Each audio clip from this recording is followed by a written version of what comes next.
Hey everybody, welcome back to the podcast. My name is Patrick Tan, General Counsel for ChatArgos. With me, of course, is our CEO and Chief Data Scientist, Jonathan Reiter. We were just talking a bit about office furniture before we started off. We're not going to get into that. But we feel sorry, Secret Labs associated with FTX. So we're trying to. Do it's the a best quality we can. product. I'm just We're doing and we'll get into that probably on a different podcast. But today, we're going to talk a little bit about some of the discoveries that we've made with regards to the true dollar to USD over the past week. It's stuff you should probably have a closer look at, and this is precisely why we've always been of the view that monitoring tokens and everything is great, but if you don't start with first principles, if you don't look at the stuff that runs everything, which is the stablecoins, which everybody's trading against. I mean, I do remember a time not so long ago in a galaxy not so far away where it used to be Ethereum pairs, Bitcoin pairs. If you remember the ICO insanity of the 2017, 2016, 2018, that used to be sort of like the metric, but it was foolish to think that was going to last indefinitely. So obviously when stablecoins started to replace, there were plenty of ICOs, and I think definitely some of that had to do with the idea that, look, if it's not pegged against the dollar, it'll look less like a security offering. I know that I've seen legal opinions where I know it's all right. I've seen legal opinions to that effect, or I've seen lawyers at least express that view to that effect in private sessions where they said things that like, oh, you know what, let's do the ICO, we'll do lots of secondary trading with stablecoins maybe, but definitely on the first go, or the first yank of the chain, we're gonna do it with an Ethereum pair or Bitcoin. A lot less so Bitcoin, but a lot of Ethereum in those days. So, EOS was the only big one on Bitcoin. That's right, correct. So, but that was then, and this is now, and this is why we think that stablecoins is something that you should really pay attention to. So, John, I don't have all the details. John has the details. He picked this up. Well, it's a combo of some data stuff actually, and some Protos reporting, and I think there was a Bloomberg piece as well. Yeah. So the true dollar people have sort of had a bit of a restructuring, and it's now run by their parent conglomerate. There was a proto story. They private keys for. Oh yeah, I saw that too. Were transferred to their which actually its address is like 10 blocks that way, but they're not Singapore based. Yeah, no. Wait, I mean, before we get into the data, that's an interesting thing, because a lot of people think that company is domiciled here. It's not. At least as far as I can tell. BVI. Yeah, it's a BVI with an address here and a Chinese headquarters. Bit of trivia in case you're not so certain. If you are a Singapore company, the nomenclature for the company is pretty standard. So typically a company would be XYZ Private Limited. There are many different ways you can put the private and the limited at the back. But small companies generally don't go by the name something limited, because that would typically refer to a listed company or a company that has above a certain number of shareholders, and then you'd have to register as a limited company as opposed to a private limited company, because it's not technically private anymore. You've got too many people holding shares of the company for it to be considered private. So BVI is different. BVI's nomenclature is anything limited. That's all. Limited, and all that means is that your liability is limited. It doesn't give you any clues as to how many shareholders there are. It doesn't give you any indication as to whether this is a big company, small company, and stuff like that. So I was never of the view anyway, and to me, it would make no sense if any of these entities was actually domiciled here, because this doesn't seem like a good place to do that. Okay, and then this is a real question. So they can have an address here, but they still have to set up a local operating company, because a foreign company can't have an operation here or something? Okay, so if you wanted to have a local, like a sort of a PO box fix kind of thing, and you're not substantially doing any business here, that's not a big deal. It's just a service that you pay for. So you can list it as an address. It's like a forwarding address. It's like a PO box, basically. So they don't actually have to set up a local No. So you could say because it's up to me, right? There's no law specifically governing this. I could have a BVI, and I can say, but could you forward all the mail to John's house? Well, please don't do that. Yeah, but you could do that, and that doesn't mean that that's the registered address of the company. Just means that's where you could send my mail. Oh, okay, fine. You pay some service office-y type thing. There are tons of that. Yeah. I mean, for the longest time, right? I mean, if you look at e-commerce, I mean, these days it's not such a big deal, but there used to be a lot of sellers on AliExpress and Taobao and stuff like that. They couldn't send the stuff from China directly to you in Singapore. That's not the case anyway anymore, but But back in the day, what they'd have is in Mandarin it's called 代购, which basically means somebody helps you to buy stuff, they put it into their apartment in Shanghai, then they ship it to you. Okay. So freight forwarding, but like off-piste, unregistered freight forwarding. Essentially, it's the unregistered securities exchange of the e-commerce world, right? Yeah. Freight forwarder out of your home address. Correct. Because I mean that, and for good reason, that there would be certain sellers who don't want to do international sales. So you get the same thing these days on Amazon and stuff like that, where there are some sellers that just don't want to ship outside of the upper 50.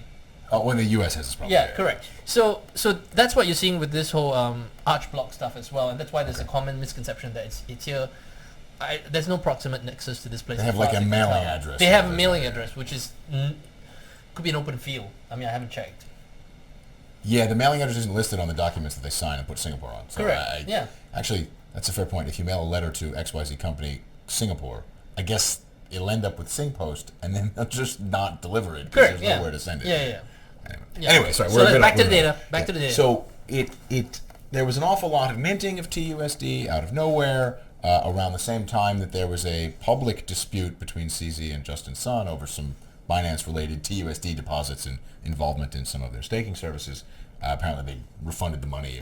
I think it was something like 56 million or something. That was the TUSD, not the amount of reward. So that at that same time, a whole bunch of TUSD was minted, shifted around a bit on Tron, redeemed back out, and at the same time, it was acknowledged that control of this product has now moved to the Asia-based conglomerate that bought it something like 2 years ago. Correct. 2.5 years ago, whatever it is. So it seems like that is now a fully offshore product.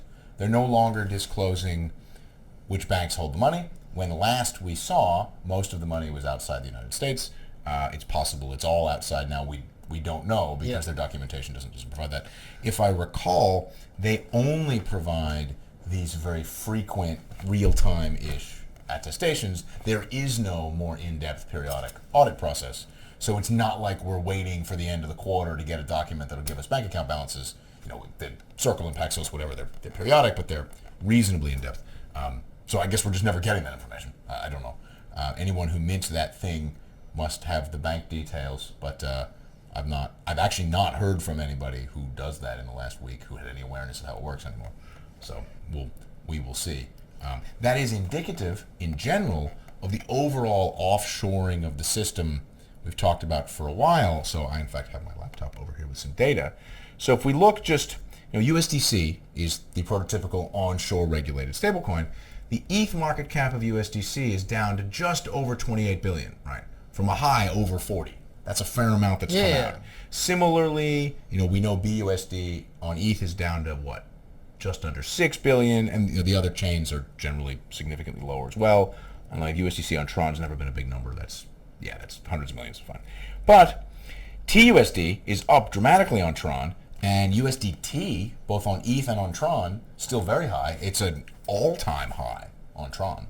Right. So you're seeing money move from the Paxos branded products and USDC into, well, TUSD used to be onshore, it's now offshore, and USDT is growing in size. Offshore, particularly the Tron, the very far offshore version of the product. That's a trend that's probably not going to reverse for a long time, and it's going to be interesting to watch. Exchanges need to make decisions about this. So if USDC continues its decline, volume is going to be low enough that Coinbase isn't going to be able to use this as its primary trading pair. Right? And since when TUSD was onshore, famously FTX treated a basket of fiat-backed onshore dollar stablecoins. So at one point it was TUSD, USDC, USDP, BUSD. I don't remember if the Huobi dollar was earlier when it was still run by Paxos. Yeah. They were not. Well, I mean, that was a window, but I don't think they overlapped. Those were all domestic U.S. deposits. That's right. That's right. Yeah. And they were treated as fungible because it turned out all the money was in Signature and Silvergate, and they could just move from place to place. Fine. So Coinbase, and nobody ever pretended that USDT was fungible in that kind of way. It was always traded separately. They weren't just dollars in an account at Signature. Coinbase is not going to be able to sustain USDC on its own if it gets to be small enough. they're not going to make it fungible with TUSD because that's now an offshore product. Nobody's ever made it fungible with USDT. So we're going to start to see a fracturing, or some exchanges are going to have to openly go primarily tether-based, which people don't want to do. I mean, you can't imagine Coinbase, Kraken, whatever, being openly primarily a USDT exchange. Coinbase, forget their partnership even with Circle. It is not going to go over well with people if that's their main product. It doesn't make it sound like you're trying as hard to be onshore regulated as possible. Not criticizing Tether. We're just saying Tether is an offshore product. Yeah. Tether would tell you they're an offshore product. That's not nothing negative is meant by that. Well, I mean, another way to look at it, of course, is as well that, Coinbase has been threatening to go offshore, and this this is kind of, like, even if the government doesn't force them to go offshore, the circumstances may compel them. No, it's Gemini has set up, or is setting up an offshore derivatives exchange. Coinbase is setting up an offshore exchange. It would be fascinating to have a situation where, I didn't even mention the Gemini dollar because that's always been very small, where Gemini has an onshore operation that's GUSD based. Yeah. Coinbase has an onshore operation that's USDC based, but they both have much larger offshore derivative operations, which are different doing stablecoins. like just USDT because the Power Paulo compels you. Well, it's the most liquid. I mean, No, I get it. If you project these trends forward, TUSD maybe grow, not whatever. They're trying to exercise the Pax Americana out of all these things. I mean, the Power of Paulo compels you. Still dollars, but it remains unclear exactly what's going on. It would be fascinating in that kind of a situation. Look, again, maybe this is some kind of weird legal strategy where they're in a situation where the onshore exchange becomes so small it doesn't matter, and then you can just settle whatever you want. That sounds like a series I've watched before, where the onshore exchange was just kind of like a small little fracture, and then there was movements back and forth to the offshore mothership. Actually, it did not even occur to me, but that structure that was exactly the one. Exactly like something else. Yeah, okay. Rhymes with finance, but won't say the name. Oh, okay. I was actually thinking of FTX. Well, there you go. Same. So you can see how that will not be well received because of of course, obvious similarities to it. So FTX was, they were a big Tether transactor. That's true. Whereas FTX US was a local dollar, correct. whatever. Yeah. If these guys migrate in a situation that really looks and smells like that setup, this is not a fraud thing. This is just a payment setup configuration thing. That's probably not going to go over. It doesn't. It's not a good look. Similarly, you won't be. FTX was able to take dollars from onshore FTX US and move them to their offshore, use actual dollars, whatever. If you've got an offshore exchange that's not doing dollar banking, that's tether-based, you're not going to be able to send your USDC and whatnot. That's not going to work. Yeah. Volume declines where there's not going to be much DeFi liquidity. That's a challenge in general. DeFi overall is primarily USDC. And that's the biggest sort of use. Yeah. That's going to start to be an issue if this volume continues to drop, relatively speaking. What's happened with TUSD suggests people aren't going to jump on that bandwagon, and nobody's wanted to use Tether in that space historically. When USDC and USDT were vaguely similar market caps for quite a while, one of them was much more prevalent in DeFi, and one of them was much more prevalent on exchange and inter-exchange. The market spoke, right? If we now have to go back and revisit that decision and USDT has to win on the other side as well, why didn't it in the first place? How well is that going to go? Does that mean volumes will drop? It's probably not good for a lot of these. Okay, so here's my theory. Probably wrong. But to me, you've got USDT, USDC at the time. One looks so much more obviously centralized and, for all intents and purposes, ungoverned and ungovernable.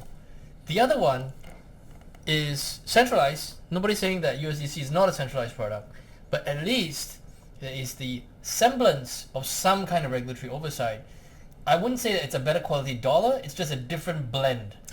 Well, prior to the Silicon Valley Bank stuff, people generally thought something in between, this is a fantastic product, and this is a good idea, maybe, and these people could maybe be a little bit clear about what's really going on, and there's questions around the edges about honesty. Questions around Tether are much more aggressive about honesty. The USDC ones were like, why do you say affiliates? Why does this say credit instead of bank balance? What are your options really at that stage? If you're on DeFi and you don't want to touch USDT and you don't want to touch USDC, then all you're left with is DAI. Which it turns out is just a bunch of wrapped USDC and USDT. Exactly. what's the other option? Another algo stablecoin, which we know is not going to work. I mean, Yeah, I've often wondered why somebody doesn't just come out and do a sort of version of DAI that is overtly just a wrap around other stablecoins to remove the blacklisting controls. Maybe that's too on the nose. But to just say, we're doing a 10 basis point over collateralized stablecoin, the only things that we allow are these stablecoins, go. And then you wrap it and then... And just, it's DAI, but with 99% of the features removed. Yeah. You don't even really need the auction process. You can have something. But if you're stuffed with a bunch of stablecoins and one of them turns out to be a fraud or not have That's money or whatever... not the end of the world. Well, no, but you're screwed anyway in the auction process. Isn't going to say it. So because you get 10 basis point overage. And you could run different pools for different, backings. Okay, let's back it up a little bit, and let's go and talk a bit about that. Now, the trouble with the true dollar is that we saw about 400 million that was minted and put into circulation, which appeared at least ostensibly to be unbacked for a significant amount of time. Yeah. So they appear to have disconnected. Now maybe this is associated with transitioning of the keys or something, right? Yeah, it could have been a time lag. They disconnected their attestation process for a while, and then they seem to have reconnected parts of it haphazardly and other parts of it. So it is conceivable that was a one-off as part of a transition. Yeah. I gotta say, on the transparency front, and give Binance credit where credit is due, saying you're gonna do something, whether or not you're very clear about it or not, in advance, is better than saying nothing until afterwards. Yeah. It appears that what these guys did was make a whole bunch of changes, and then afterwards respond to some journalist queries saying, oh yeah, we made a bunch of changes. That is ridiculous. Like, you could have at least said we're making some changes. There could be some, momentary system. They have a procedure on their attestation system for the things called rip cords, where there's various problems, and they're not very well explained. They do use them sometimes, but also sometimes the rip cords are on, but the attestations still run, and the whole thing has always been a little bit confusing. They also just have like a Medium account and a blog and a website and Twitter accounts, and they could have just told people. There doesn't seem to be any evidence any of that happened. The first I heard about it was the Protos reporting that the stuff had been transitioned, because they responded to questions from them. I think the questions were asked because of my publishing the fact that the quantities and stuff looked broken again. That's not a great process. They're offshore. They're not accountable to anybody. They're accountable to whatever, they're token holders in some sense, I suppose, but that's about it. Okay, good luck. Tether, again, for all people say, don't say, good, bad, whatever it is, they're communicative. You can say they're not always the most straightforward, but like they say we're doing a chain swap. People question if that's real or not, or whatever it is. They say they're doing a chain swap. They would never have just, we're changing the entire procedure behind the scenes. All the attestations will look different. The website's totally revamped. We'll tell you afterwards. They've never done anything that's ridiculous in that direction. And this is sort of even worse, what these guys have done. So, yeah, I don't know if it's they don't care, they don't know, they're not ready for it. Whatever it is. I think it's a nice Colombian blend of all three. It's a rich... It's a rich... Yes, indeed. It's a tapestry. Well roasted. It's a tapestry, that's what it is. So, no, that's going to be a problem, and the way I see it is this. Criticisms and all, at least with the true dollar prior to this juncture, there was a system that seemed reasonably good. Yeah, there was some weird stuff, but things kind of worked. It kind of worked. It was, you could see, there was the live attestations, which is why we knew, which is probably why they took it out. But it's important to say this. So transparency can be a problem if you're doing stuff that's not okay. Yeah. All that money moving offshore. The Silvergate weekend. Yeah. Sorry, the Signature weekend. Signature weekend. Yeah, maybe that was a problem for them that was done in the open. It's a huge problem. But you cannot have a transparent system and then do questionable stuff and be surprised if people find your questionable stuff. You can't. Welcome to life. You can't have your cake and eat it. Yeah, is the thing, and we know this for a fact, is that after that Signature Bank weekend, where we saw a whole bunch of monies go to manual, and then from manual go to Capital Union, and then from Capital Union now it is gone one with the ether, because nobody knows where any of this stuff is banked. There's no more disclosures. There's no more disclosures as to where the stuff is banked. Where we can tell you is that it was last banked. It looked like the majority of the stuff was with Capital Union. Now, maybe it's with Capital One. It's what's in your wallet, right? All right. Anyway, well, okay. So back to sort of more on topic than that. Okay, joke that I'm not terribly pleased with. I mean, there's a general issue with some of this offshoring stuff, and why that really matters is that onshore has lots of protections and structure, and you can see this in the Coinbase and general railing against the SEC in the last couple of weeks from people, around what the rules are supposed to be. The reason that some people that one might want to use onshore finance is much higher degrees of protection and structure, and there's custodial arrangements and segregation of various things, and people are liable for making mistakes, the rest of it. Whereas in general, if you run offshore stuff, you're just trusting that it'll be okay because, But I made a point about that. Back home in America, you guys are fortunate in the sense that you can buy guns, you can go to casinos, and stuff like that. Anywhere else outside of the world, it's actually quite difficult to get access to a casino unless, there are places, but most countries, I mean, casinos in Europe are pretty accessible. Guns maybe correct. less Guns less so. But Australia, I think you can get casinos pretty easily as well. But no correct. guns. Yes, you can. But there isn't a prevalence of like this. Well, I mean that's. You can't take your gun in a casino. Although I don't know if you can do that. Well, in the no. United States. I mean, like in Manila, you can take your gun to the casino, but you've got to check it at the code check before you go in. That's an important tip. Yeah. So, but anyway, so I liken this whole offshoring stuff to similar to how all the casinos in this neck of the woods run. You know what I mean? So you're just offshoring. So you go to or let's say you go to an illegal casino, which is quite a common thing.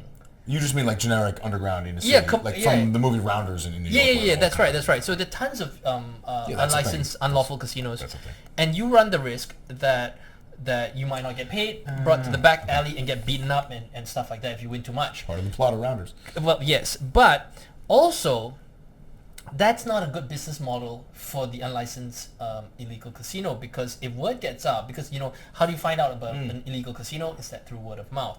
Now, if enough people complain, nobody's going to go to your casino. Also part of the plot of Rounders.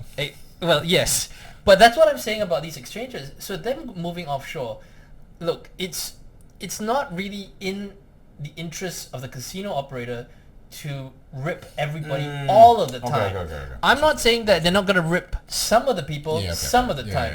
But if I rip all of the people all of the time, then I'm just doing this as a one-off. It's a pop-up casino. Okay. I mean, this is what you've had offshore unregistered sports gambling websites as long as there's been the internet. Exactly. And these guys may be great for mediocre, whatever, but they don't screw everybody because nobody would do any business there. And that's true for decades. Well, I mean, it's true for the whole long list of unlicensed casinos as well that operate online, where you run the risk, but the reputation is built up over time through the chat groups, Telegram chats, and stuff like that. You could go to this casino, they give you a lot of leverage, blah blah blah. It's pretty good. I've had no issues withdrawing. Sure, it's some random company out of Bermuda that pays the money. Who cares? But you get the money, and I think at the end of the day, that's the important thing to that helps. At least it helps sane people sort of like rationalize the insanity that's going on here. Okay. Yeah. All right. So let's connect this back to some of the crypto stuff. Right? So there's been lots of complaining about both Coinbase's arguments with the SEC and then general SEC applicability regulations, whatever. So somebody, DMT Capital Twitter, had found some Coinbase documentation of a lending agreement where they stipulate, or whatever, the contract they agree, under various bits of New York law, that they are a securities intermediary and the things that they're transacting are securities. Yeah. This is within the meaning of some specific New York law, commercial code stuff that, but that starts to show why you might want to be onshore as opposed to offshore, because there are very clear procedures, and we were talking about earlier, for derivative finance, traditional finance, large derivative trading, banks, hedge funds, whatever, there are special procedures that have been codified in a couple of legal jurisdictions law that allow seizing of collateral in bankruptcy and selling of the collateral without permission of the court, because there's no other way to do derivative trading and any kind of confidence that you're not going to have a 6-month wait to find out if you can liquidate somebody's collateral. That whole procedure is an onshore procedure that required laws to be passed in countries, and took decades to get that stuff put together. That's the reason that you would want to say, these are securities, we're a securities dealer, give us access to this framework. Now your lending agreements are smooth and clean and work properly. if you want to operate offshore, you're not going to have any of that machinery. This is historically the reason why retail investors aren't doing that stuff, and it's limited to accredited who can take care of themselves, whatever. It also starts to raise questions, if you read this document, of whether or not the rules can be made to fit, and it's simply a question of not wanting to operate under those rules. Because if Coinbase was comfortable extending commercial-sized loans, shoehorning stuff into this framework, I guess it wasn't that bad, right? Yeah. Now, I don't know if they've sued anybody under it, and this is we talked about this earlier at Coffee. If there is an example where someone used this UCC structure designating these things as securities, UCC is a uniform commercial code. Yeah, just for those and a loan went bad, and they tried to sue them and perfect their security interest in the collateral, whatever, and liquidate stuff, and that didn't work for some reason. If someone has a clear example of how that falls down, absolutely that needs to be resolved, and that's a perfect example of where maybe the rules are not adequate. Right? I don't know of any such example. I don't know that none exists. Right? But someone's at least tried to use that contract a few times, and if they've tried to exercise their rights under it and it failed, that is a perfect argument to come to the government with. And that's the type of thing that generally regulatory agencies, government, law ministry, whatever, are receptive to. Yeah. We tried to follow the instructions. It didn't work. Yeah, correct. Now that's how this stuff evolves. And that's just not even like a common law, civil law thing. That's just how governments adjust the rules over time to make the economy better. That's the purpose of all this stuff. Yeah.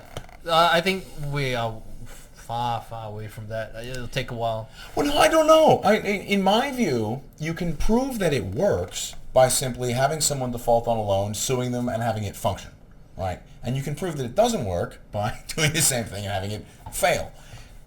That only has to happen once. I mean, if it happens once and it works perfectly, job done. Yeah, correct. If it happens once and it kind of works, but it's a little, maybe you need to do 3 more times. Yeah. If you try and it just falls down immediately because the person files for bankruptcy protection, you go to sell their collateral, they ask for an injunction, the court gives them an injunction, oh, this failed. Yeah, this correct. Failed. Then we got to go back to zero. Somebody's got to try to find out if this functions. Well, okay. It doesn't really seem fair to complain the rules don't work until you fail once. How about the possibility that FTX might sue on that, on Celsius, for the bankruptcy of the insolvent estate of Celsius? Oh, there's some fascinating tidbits on Celsius there. So there was some reporting out of the block. I haven't been able to get Mashinsky's response filing on this. I've just read the reporting on it. Yeah. So he's claiming that their accounts aren't securities because they pay a fixed rate of interest that doesn't depend on the performance of the business. And of course, fixed rate bonds pay a fixed rate of interest that doesn't depend on the performance of the business, except they default on you if they run out of money, and Celsius defaulted on people when it ran out of money. So it seems exactly like fixed rate bonds, and he's arguing fixed rate bonds aren't securities, which is never going to work. So you might sue Celsius for anything. The FTX Celsius stuff may start to cut through some of this. However, credit to some part of Coinbase's legal department, they have reasonable looking documentation. Yeah. Whether you think this UCC thing works, doesn't work, whatever, it's this looks like a legal document. It was written by adults. These are not crazy arguments. The FTX Celsius stuff is written on a napkin at best. It's crazy. I think it's more like trust me, bro, kind of thing. I'll front you the money when I get it. Those lawsuits may have some difficulty because there's just no. I think they're payday loans that look better than the documentation. I mean, my understanding was the payday loan stuff is all very well. Yeah, it is. Because that dude went to jail. Who was the guy with the race car driver? Car racing dude. Yeah. The race car Who was driver. in jail because they basically didn't do their documentation correctly and were defrauding people left and right. Yep. There's a Netflix documentary. He was convicted of fraud. So that's, Go watch it. I forget what it's called. I can't recall, but you'll find it. But it's possible the FTX Celsius thing may actually give some clarity. This might be the kickoff point, and then from there we'll see. Yeah, I don't know if Coinbase wasn't defaulted on by Celsius. Yeah, I don't know. Yeah, that's a good question. Right, so anyway, that's all we have the time for this week. We run a bit over time, but and we had some feedback that the audio was a bit messed up. That's my fault. Contrary to popular belief, I am not a video and audio specialist. So lawyer and an airline pilot, but not an audio we'll get that specialist. fixed. But anyway, thank you for tuning in. Thank you for subscribing. Thank you for taking the time to watch the show. We appreciate when you do that. If you've got any comments, any feedback, anything you'd like us to cover in the next episode, hit us up in the comment section below. Otherwise, smash that subscribe button. We love it when you do that, and we'll see you again next week. Alrighty. All right. Bye-bye. Sure.